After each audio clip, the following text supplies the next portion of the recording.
Saludos desde La Habana, la capital de todos los cubanos, listos para presentar una nueva emisión de Noticias.cu. Lo hacemos en titulares. Constata Morales Ojeda preparativos del 26 de julio en Ciego de Ávila. La oficina de la Organización de Estados Iberoamericanos en Cuba destaca la ampliación y diversificación de proyectos múltiples áreas durante el bienio 2023-2024. Bajo el lema Empoderar a la juventud para que puedan formar las familias que desean en un mundo justo y lleno de esperanza, este 11 de julio Cuba celebra el Día Internacional de las Poblaciones. Estos temas y muchos más en los próximos minutos. Soy Yaulén Arévalo. Ya comenzamos.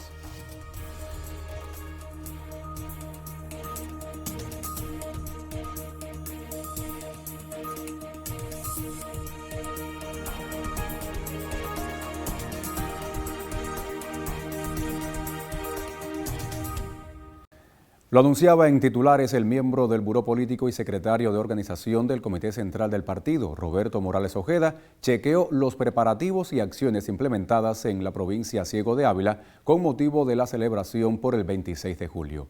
El dirigente visitó varios sitios de interés territorial acompañado por el jefe del Departamento Agroalimentario del Comité Central, Ramón Monteagudo Ruiz, y las máximas autoridades de la provincia.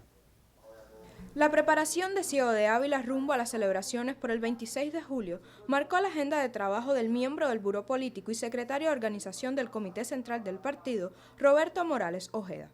En un intercambio realizado con las comisiones de trabajo, Morales Ojeda señaló la necesidad de mantener las metas alcanzadas una vez concluya la conmemoración del 26 de julio. Que no es solamente llegar al acto, el día 26 culminó el acto y terminamos, no, lo que estamos es creando condiciones para que de cara al 2026, es un año cargado también de motivaciones, de efemérides. Un recorrido por lugares destinados a los festejos centró el interés del secretario de organización. Algunos de ellos fueron la Plaza Máximo Gómez Báez, sede del acto central, la Sala Polivalente Giraldo Córdoba Cardín y el Teatro Principal, sitios donde se constató las labores de mantenimiento que allí se realizan. Es digno de destacar, y no solamente por la ejecución de las actividades, sino por la calidad, y respetando sobre todo el patrimonio que representa un inmueble como esto, para la cultura de Ciego de Ávila, para la cultura del propio país. Y que hayan defendido que aquí sea el espectáculo el día 25 como parte de las actividades centrales, yo creo que es una gran oportunidad, porque además el espectáculo está también concebido con artistas del territorio. Nuevas áreas cañeras pertenecientes al Central Ciro Redondo, así como el Polo Productivo La Cuba, fueron recorridas por Morales Ojeda. Durante un encuentro sostenido con trabajadores de ambos centros, se comprobó el fortalecimiento del programa alimentario mediante la mejora de los rendimientos y el uso de la agroecología. Realmente el tema de la comida es un tema que podemos resolver y depende de nosotros.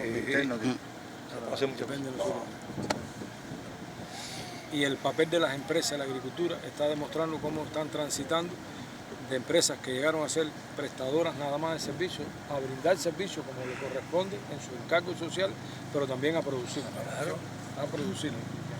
Cerca de celebrar el Día de la Rebeldía Nacional, Ciego de Ávila ultima detalles para un 26 de julio a la altura de estos tiempos.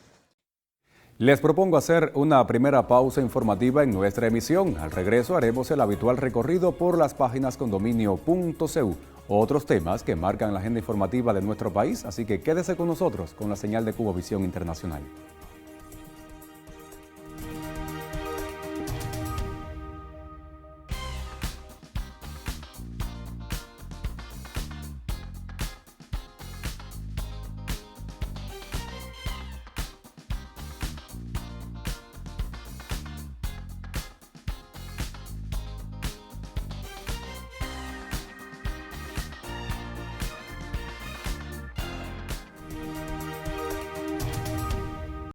Momento de abrir en pantalla sitios digitales condominio.cu. Iniciamos este recorrido, lo hacemos ya por Prensa Latina. Conocemos en titular, Cuba amplió y diversificó proyectos con la OEI en el bienio 2024. Ampliamos esta información. La Oficina de la Organización de Estados Iberoamericanos en Cuba destacó la ampliación y diversificación de proyectos en múltiples áreas como uno de los principales logros de su gestión durante el bienio 2023-2024.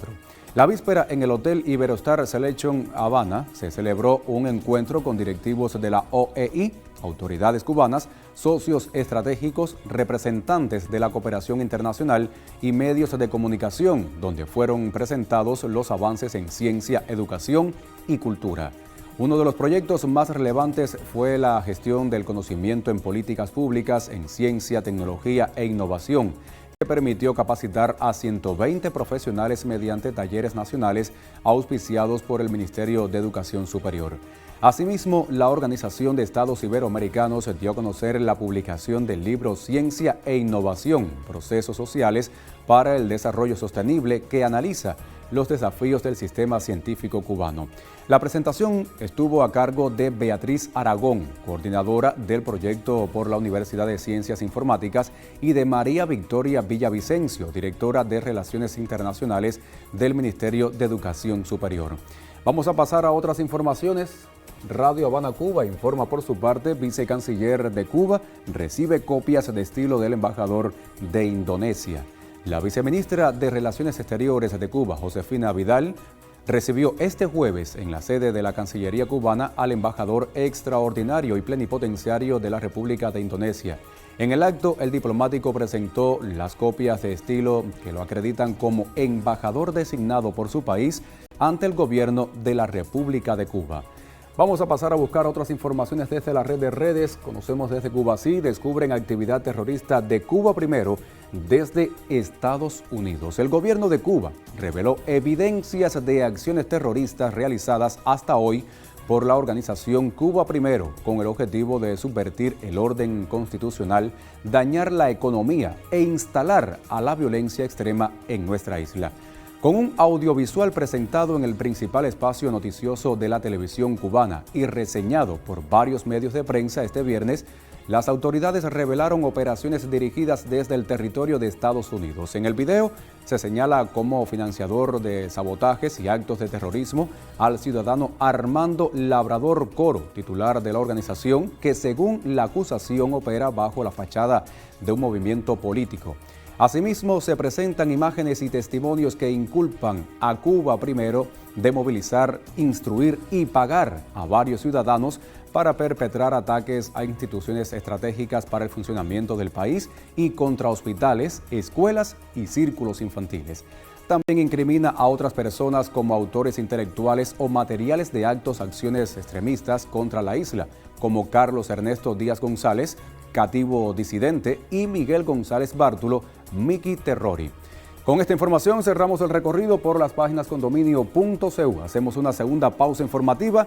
Ya regresamos.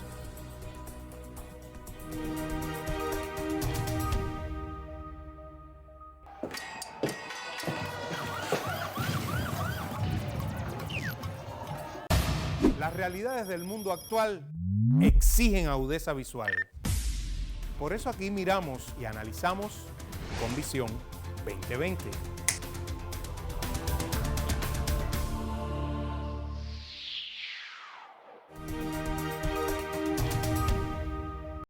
Ya volvemos de la pausa con otras noticias bajo el lema Empoderar a la juventud para que puedan formar las familias que desean en un mundo justo y lleno de esperanza. Se conmemora hoy el Día de las Poblaciones. En el siguiente reporte de la periodista Annette Rodríguez le brindamos otros detalles. Veamos. Con la intención de profundizar en las temáticas relacionadas con el estudio de la demografía a nivel mundial, el Consejo de la Administración del Programa de Naciones Unidas para el Desarrollo estableció desde el año 1989 el 11 de julio como el Día de las Poblaciones. En la actualidad, toda la sociedad se sumerge a un caótico escenario marcado por la baja fecundidad, la migración y el envejecimiento, siendo esta una situación preponderante en América Latina. El día de hoy estamos celebrando y conmemorando el Día Internacional de la Población, y esto es algo muy importante porque este es un día para reflexionar acerca de todos los cambios que las poblaciones han tenido a lo largo de los años. Ya no pasa lo que pasaba antes en las poblaciones de América Latina, de la región, de República Dominicana, de Cuba o de México, en donde se tenían familias de 2 a 4 hijos, en donde había mamá, papá y había un trabajo como muy estable. Por el contrario, lo que está sucediendo es que hay migraciones, hay decrecimiento de la natalidad, es decir, hay familias que ya solamente tienen una hija, hijo, incluso no llegan a tenerlo. Y por otro lado, esto es así muy importante, y más en el marco de lo que nosotros trabajamos en la Conferencia Interamericana de Seguridad Social, porque no se da la tasa de recambio, que dicho en español sencillo es que la persona que está el día de hoy pensionada no tiene una contraparte que está trabajando y que está poniendo el dinero que, digamos de manera solidaria, una generación transfiere a otra, porque esa es la lógica con la que se construyen las pensiones. Cuba, no ajena a esta realidad social, intensifica el trabajo estadístico y mantiene constantemente una política de actualización de estrategias para erradicar los indicadores negativos que inciden en el decremento poblacional. Es por eso que este 11 de julio se desarrolla la segunda jornada del Encuentro Continental de Buenas Prácticas, encaminado precisamente a intercambiar experiencias, dialogar y consolidar alianzas para promover la concientización sobre este tema. El Día Mundial de la Población, dando continuidad a estos mensajes, hace un especial énfasis en las poblaciones jóvenes, porque muchas de estas poblaciones que hoy no tienen las posibilidades de tomar decisiones sobre su vida reproductiva son jóvenes. Y las causas que están detrás de esto tienen que ver con factores socioeconómicos, financieros, falta de acceso a vivienda, falta de empleos que sean empleos dignos, empleos con buenas condiciones, también tienen que ver con las desigualdades de género que aún existen, con falta también de acceso a servicios de salud sexual y reproductiva, y un tema muy especial para las generaciones jóvenes es los miedos o la falta de confianza en el futuro, porque también estamos hoy viviendo en un mundo con conflictos políticos donde también todo el impacto del cambio climático está muy presente. Una jornada en la que se despliegan diversas campañas para enfrentar los crecientes desafíos a los que se enfrenta día a día la humanidad, una realidad compleja que cuenta con la experticia de profesionales que dedican su labor a la sostenibilidad y seguridad de las poblaciones. Anne Rodríguez Gutiérrez, Cubavisión Internacional. Nosotros llegamos al final de Noticias.cu. Recuerde que puede encontrarnos también en las redes sociales como en Facebook, X y YouTube. Somos Cubavisión Internacional. Si es usted de los que gusta estar bien informado en cuanto al acontecer deportivo, quédese en sintonía porque Arián Alejandro y Boris Leiva le estará hablando hoy sobre el Campeonato Nacional, por supuesto, de fútbol en Cuba. Quédate con nosotros en Cubavisión Internacional.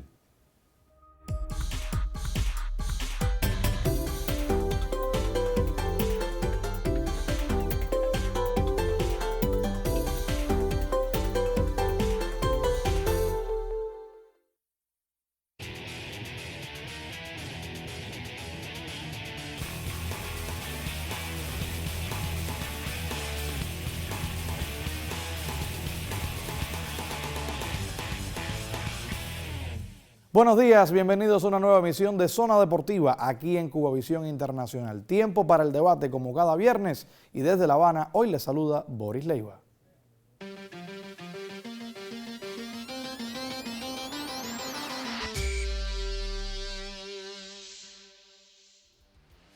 Hola, ¿qué tal? Bienvenido a Cubavisión Deportes en nuestra revista resumen de fin de semana. Gracias por su fiel sintonía. Siempre lo esperamos con lo mejor del deporte cubano, tanto nacional como internacional. Cubanos por el mundo. Siempre le deseamos éxito y salud y recuerde que lo esperamos en la sintonía o en las redes sociales, ya sea por aquí o por allá.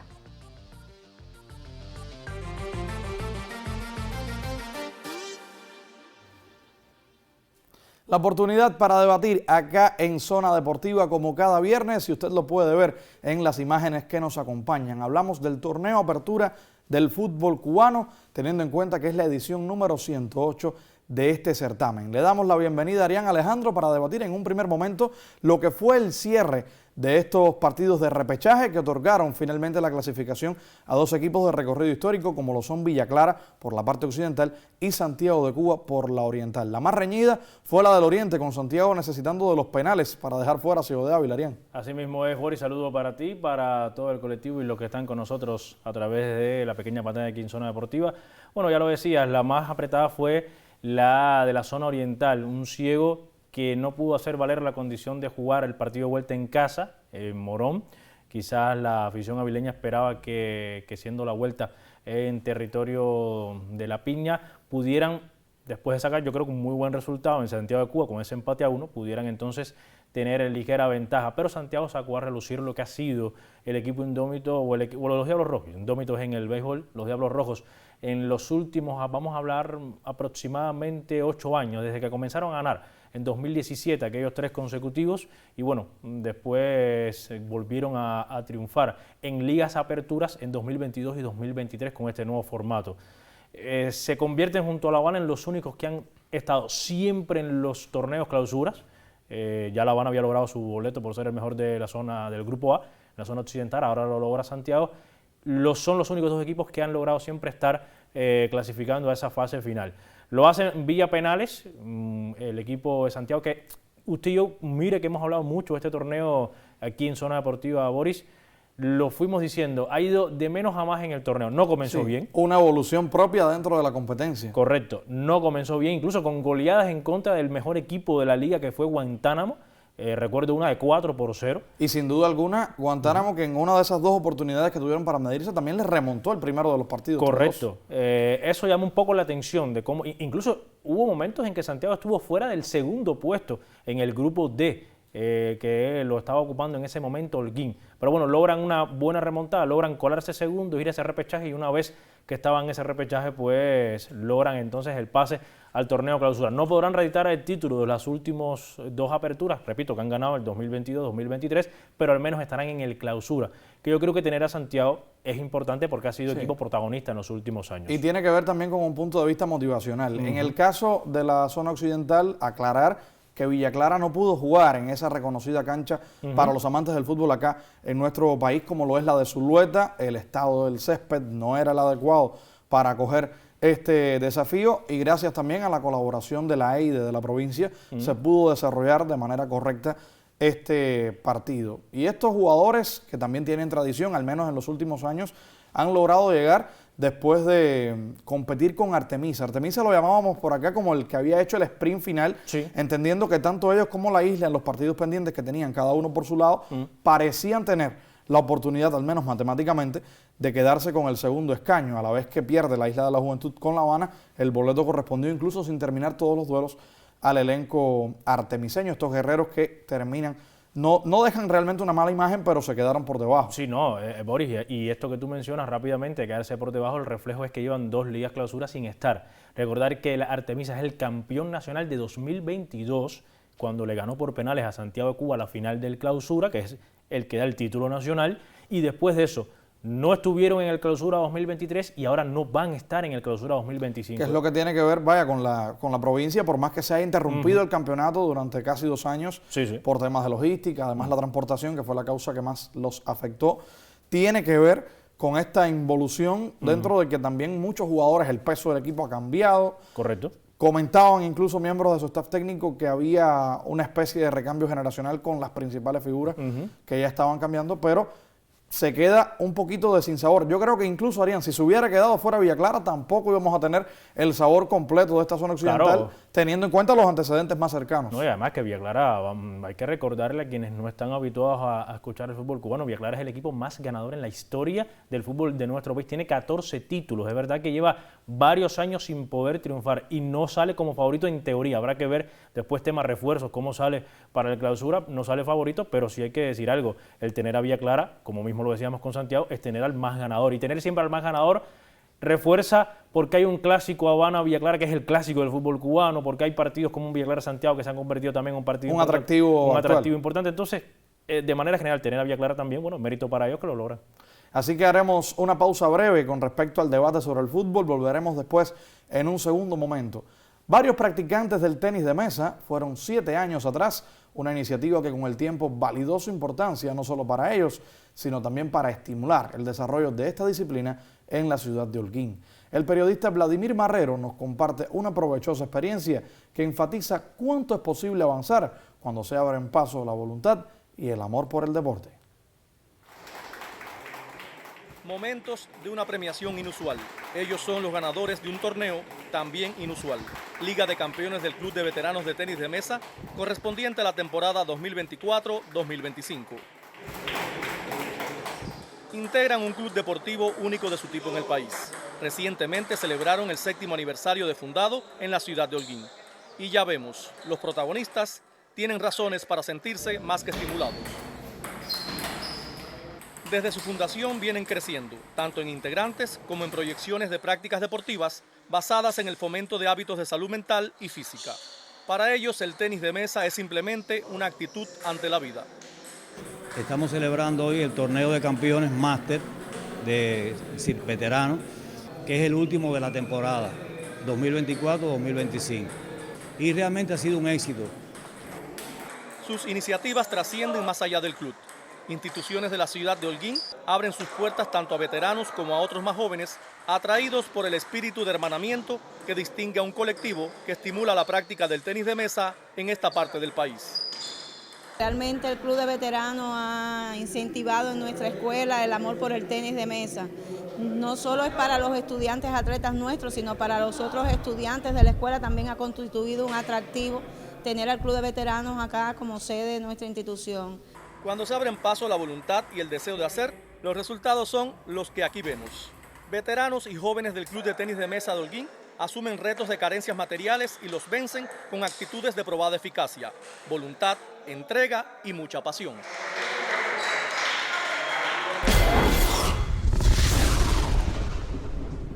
Segundo momento de debates acá en Zona Deportiva y nos quedamos con el fútbol, pero esta vez con un pronóstico prepartido. Mañana sábado, según se confirmó en la fecha original, se estará jugando el partido que dé cierre al torneo de apertura del Campeonato Nacional 108. Un duelo que parece muy atractivo por tratarse de los dos mejores equipos de la primera etapa después de 12 fechas muy competidas, teniendo en cuenta que Guantánamo es la sede por el diferencial de goles y La Habana, que cerró con el mismo número de puntos, pero un poquito por debajo en esta dinámica de marcados y recibidos. Arián, ¿quién ganará la apertura este año? Bueno, el favorito es Guantánamo.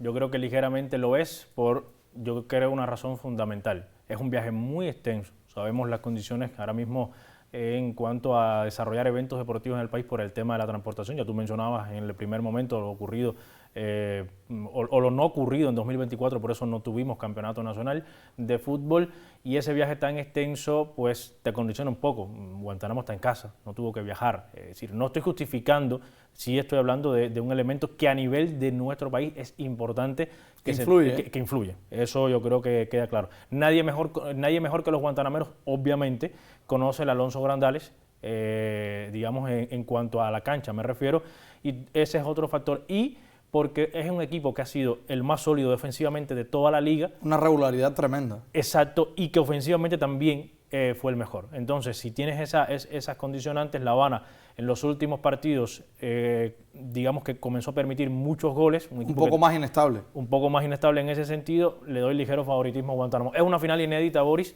porque ninguno de los dos incluso nunca ha disputado la final de una apertura. Estamos hablando en este nuevo formato. Bueno, Guantánamo de hecho nunca ha sido campeón nacional, no lo va a hacer aunque gane este sábado porque ese título no va a campeonato nacional, pero bueno, nunca ha levantado un trofeo en nuestro país. La Habana sí, La Habana está entre los equipos más ganadores, aunque no gana un título desde los 2001. Increíble, ha pasado mucho tiempo. 24 años, imagínense. Entonces, vamos a ver qué ocurre en esta final inédita, que también es un choque de estilos. Un fútbol más físico el guantanamero, fútbol más de posesión, más de toque del habanero. Vamos a ver entonces al final quién tiene predominio, pero repito, para mí el favorito es Guantánamo. Yo considero también que favorito es Guantánamo, pero le doy un ligero voto de confianza a La Habana, sobre todo por la manera en que sostuvieron las primeras jornadas del campeonato. ¿Por qué decíamos más inestable? Porque Guantánamo, incluso en los duelos que empató, parecía tener un dominio absoluto en casi todos los encuentros, incluso cuando hemos tenido los reportes de varios de nuestros colegas desde las canchas, es la impresión que más se recoge. En el caso de La Habana, cuando ejercieron la localía en la cancha de la Polar, tuvieron incluso un performance más armónico, más a nivel colectivo, donde podía traducirse el éxito. Sin embargo, cuando les tocó de visita, era al revés. Era como volver a las condiciones más normales para el resto del país. Correcto. Y a ellos le podía costar un poquito más. Quizás, por ejemplo, a Santiago le pudo suceder ahora en este cierre, teniendo en cuenta que la tensión del choque aumenta una vez que estaban compitiendo, primero en el Antonio Maceo, donde juega nuestra selección cubana, y después tener que hacer la visita a Morón, en Ciego de Ávila. Así que son encuentros que, como bien decía Arián, son inéditos, que pueden dejar igualmente este sabor de cuál de los dos equipos puede tener un mejor trabajo a lo largo de los años consecutivos. Y en esto sí me parece, al igual que Arián, que Guantánamo tiene un escaño un poquito por encima del de La Habana. Lo inició antes Lorenzo Mambrini, un técnico que tenía tradición dentro de nuestro fútbol, había trabajado en esta región oriental con Santiago de Cuba, llevándolos al éxito, prefiere trabajar con Guantánamo, ganaba por resultados trabajó mínimos, también con La Habana, pero menos tiempo. Menos tiempo, sí. Así que ya lo saben, veremos qué puede suceder en las próximas semanas acá en Zona Deportiva. Daremos cierre en cuanto al debate a este campeonato y al torneo de apertura que da los boletos finales para el clausura. Ya los vimos e igualmente les agradecemos a todos ustedes por la sintonía.